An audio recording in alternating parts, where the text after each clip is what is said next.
Howdy guys, it's NintendoCapriSun here, and welcome back to Phoenix Wright Ace Attorney Justice for All. This video didn't quite start where the last video ended. There's like 1 second in between where it gave the date. Well, that was probably more like 10 seconds where it showed the date, but anyway.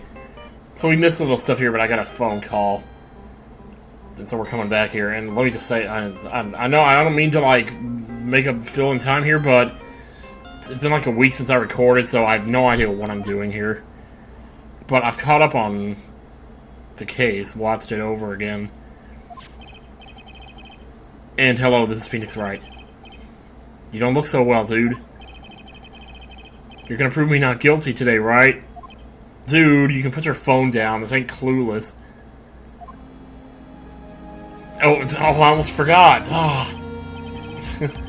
If you please, Mr. Lawyer. Remember, it's not just me. Your precious friend's life is riding on today's verdict, too.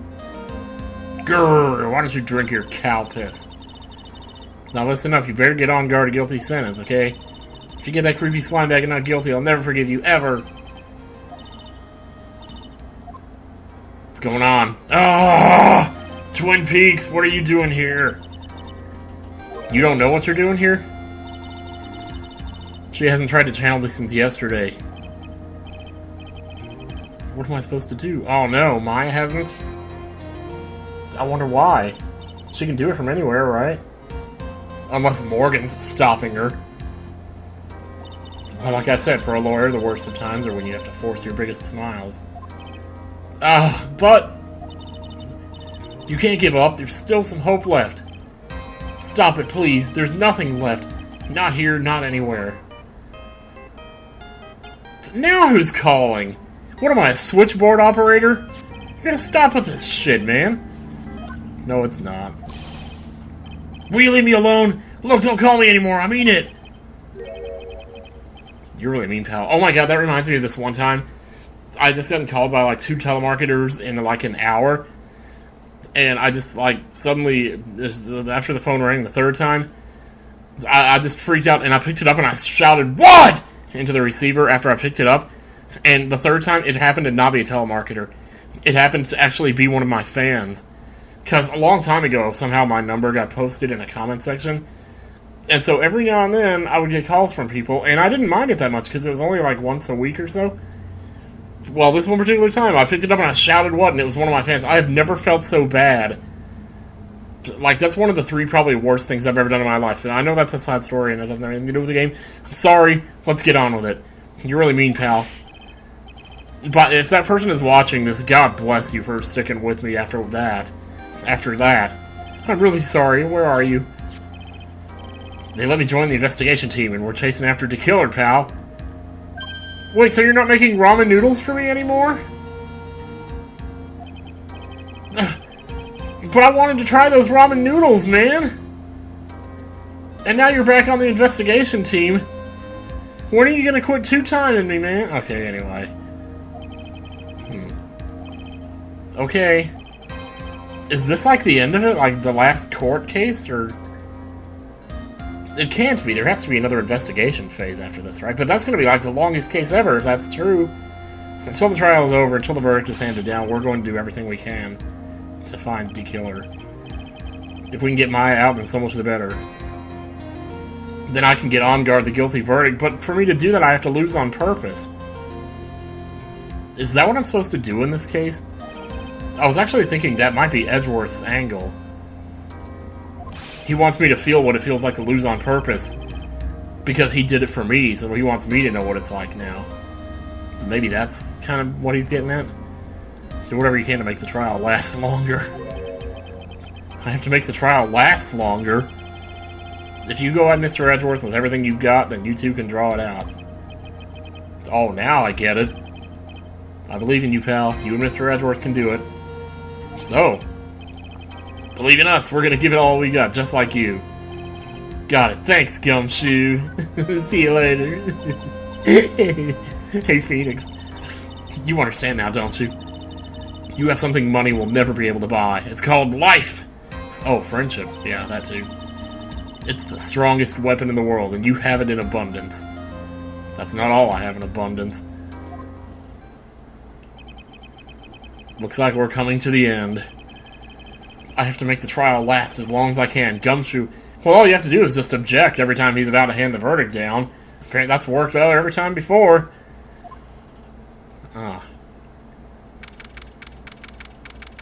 So, like, if the guy has a hidden camera to watch the murder, would he also, like, be watching the court somehow? I mean, D-Killer. Well, no, because it was Matt's camera. The D-Killer isn't the one using the cameras. Court is now in session for the trial of Matt on guard. The defense is ready, Your Honor, but first, let me tell you a story. The prosecution has been ready for a while, Your Honor. It's a way to be a smartass about it. So as I recall, we concluded yesterday's session with a big mystery on our hands, the mystery being what exactly was Miss Andrews' role in this murder. That is to say, is she really connected to the crime itself? Mr. Edgeworth, if you would please inform the court of today's proceedings. Okay. Miss Andrews. She forged evidence that threw suspicion on Mr. On guard. And then took off her Al-Bed costume and proceeded to escape the crime scene by wearing... yeah. The guilt of these actions are those from which she cannot escape. So we're changing the defendant's identity here? Then you're saying that she is guilty after all. I'm not finished, Your Honor. So, Miss Andrews has nothing to do with committing the actual murder. I would like to direct the court's attention to this card. Uh-oh. Oh, boy. Sounds like he's gonna blow the doors on this. This is the calling card of a certain assassin. Yes, Juan Corrida was killed by a professional assassin. And the person who hired the assassin, his client, so to speak, is Matt On guard. What a surprising turn of events! Yeah, Judge, I bet you are surprised. I would think it's become commonplace by now, Your Honor. Yeah, that's gonna end the trial in like 2 seconds. That doesn't do us any good. I know what's going on this time. So I know that everything Edgeworth has said is true. But we still have to hold out as long as we can. At least until Maya is safe and sound. Well, who are we trying? We're still trying Matt On guard, are we not? Now then, please call your first witness, Mr. Edgeworth. The defendant's mentor. Huh. They did say he was a witness to something, but what exactly? Like, he was out in the hallway the whole time. Or, I mean, the big room, the ballroom, whatever you want to call it. I'm a poor, underpaid action star. And what is your relation to the defendant? Well, that's, I guess I'm sort of a lousy mentor to him in a way, yeah. Mr. Powers, please, you don't need to put yourself down so much. Oh, sorry. I'm just kind of a nothing sort of guy. On the night of the murder, you visited the defendant's room. You did? I didn't know about this. What time was this? But you know, I didn't actually get to see Matt when I went. All you need to do is answer what's you're asked. Now then, I would like you to please testify about when you went to Matt Ongar's room. Excuse me. Yeah, part of the reason I didn't record for so long was also... I've been copying my tapes for like a week solid. It's ridiculous. And also uploading. After the award ceremony, I went by myself to Matt's room. Matt was standing there in front of his room, still in his nickel samurai costume, talking to Two-Thirds Face. Yeah. I watched the two of them for a while, but then I gave up and went back. I had guests with me that night, and I couldn't make them wait for me. You had guests with you? What guests would you be talking about?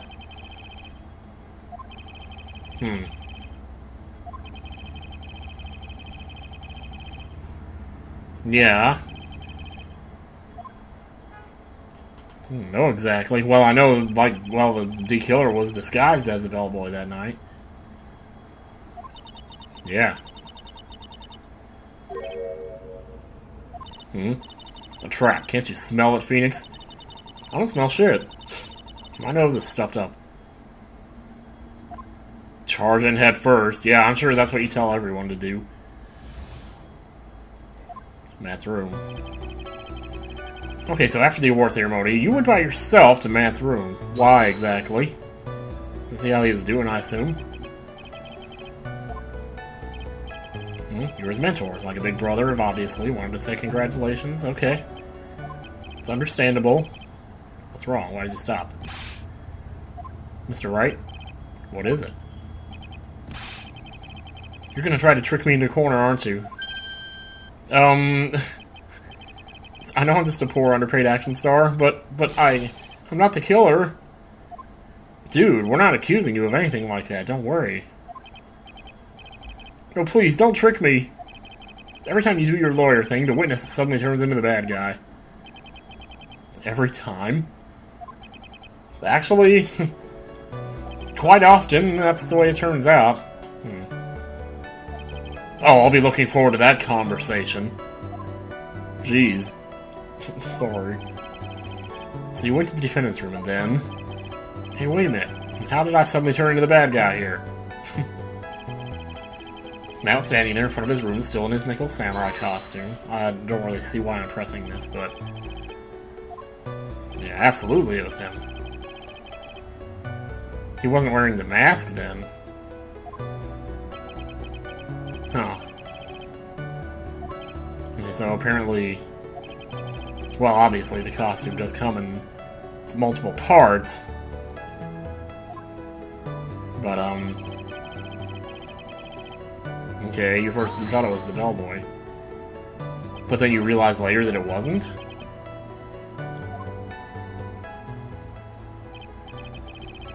He was in a bellboyish uniform and he had a bottle of juice on a tray. Huh. Okay. Yeah, I saw that and I was like... Yeah, but the juice, though...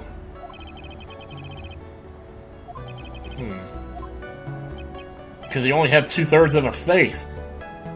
So why did I think that, Mr. Wright? How am I supposed to know? Sorry, but I can't remember right now. Sorry. Oh, what is it, the beta blockers? No. Okay, wait patiently, that's fine. Anything to draw this out. That's what we're supposed to be doing anyway, right? You watched the two of them for a while. Then you gave up and went back. Were you hoping to get to talk to someone yourself? Is that why you gave up? Like, what exactly were you giving up on? I don't know. Okay.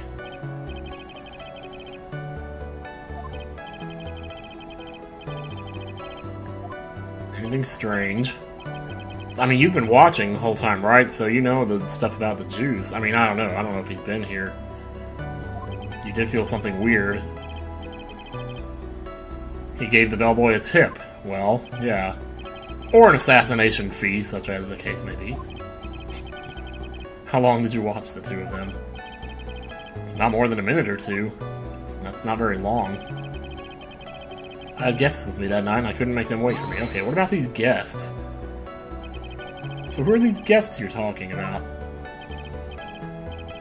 Oh, I thought so. But you didn't have to entertain us. That wasn't...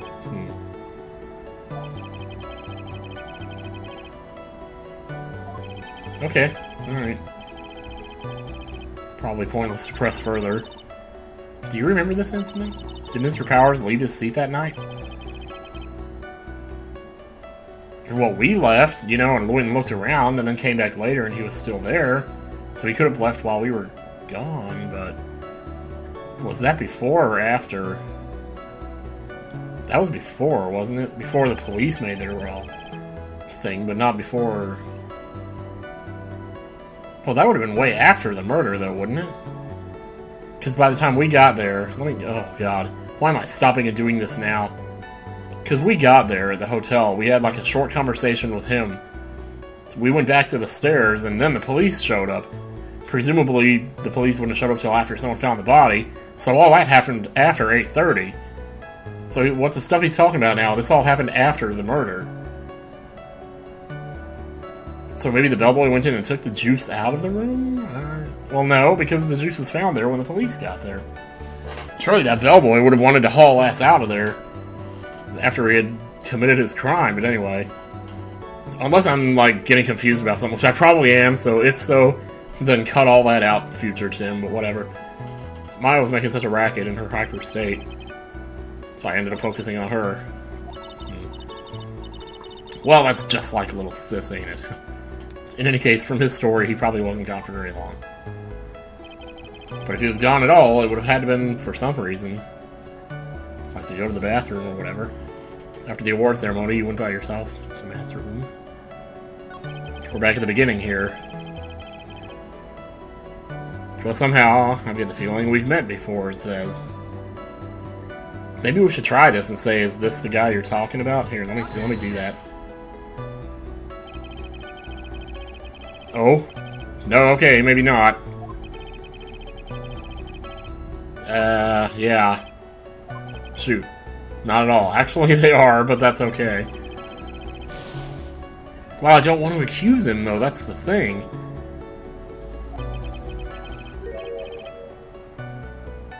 Wait, what?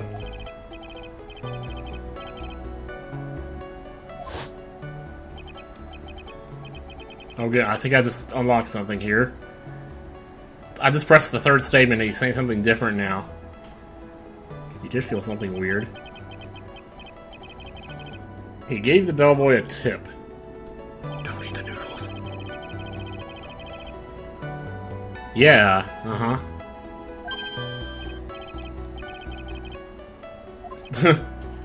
Yes, I guess I do. Well, can't really help that, sorry. This bellboy, he wasn't an ordinary one, was he? No! He, you know... Perhaps we should let the witness tell us. Yeah, perhaps we should. Mr. Powers, please amend your testimony. You mean about the bellboy, right? Yup. The bellboy and his bell-bottoms. Matt gave the bellboy a tip. Alright. Is that it? So he gave the bellboy a tip. What's so strange about that? The thing that was strange about it was that it was $2,000! No. Well, you see, Matt's not a poor penny pincher like me. I was trying to figure out how much it was because the tip really shocked me. How much it was. But that's when something even more surprising happened. The bellboy was putting the tip he got in his pocket. And that's when I got my first good look at the guy's face. I was really shocked. He didn't recognize him? Huh. Oh, I want to know about both of these. Let's start with the face. What's so shocking about the bellboy's face, Mr. Powers, aside from the fact that he had 2/3 of one? Well, he wasn't exactly a boy, more like an old gramps. I hope you know that discrimination towards old men is a no-no in my court. No, that's not what I meant at all. In the smack middle of the guy's face, there was a line of stitches. A line of stitches? Yeah, and it went straight from the tippy top of his head to the bottom of his chin. Almost like if that thread snapped, all the stuff in his head would come spilling out. Ugh. Like that teddy bear. He was there at On Guard's house. He was that butler. No shit. What is it, Mr. Wright? Nothing, Your Honor. We'll talk about this in a few more hours. So that means On Guard was talking with the killer, then. If that fact were to be exposed, On Guard would be declared guilty in a blink. Yes, I know exactly. You sure you don't have something you would like to say, Mr. Wright? So, no, nothing at all. I got gas. That's just all. Gas. The judge is like, I'm not buying this. We're just going around and around in circles. Now then, Mr. Powers, please continue with your testimonial. Your acrimony. Your mony. I watched the two of them for a while, but then I gave up and went back. No, let me get back to... Here, hang on. Alright. So how about that tip? How much was it? And if you say $2,000, I'm gonna freak out. Yeah. Sure. But giving him that much was maybe a little too much, I think. Would you please clarify for the court about how much would you say the defendant gave to the bellboy? Honestly, I don't know. I can't even begin to guess. Why is that?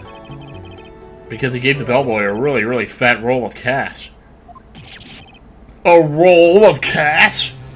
A roll.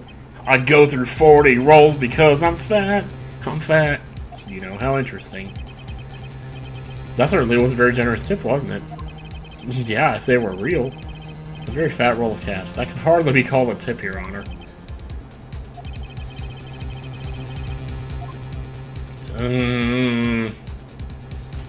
The judge is beginning to look awfully suspicious of us. If I raise an objection, that might just make it worse, wouldn't it? I feel like it would. So I'm gonna wait and see this time.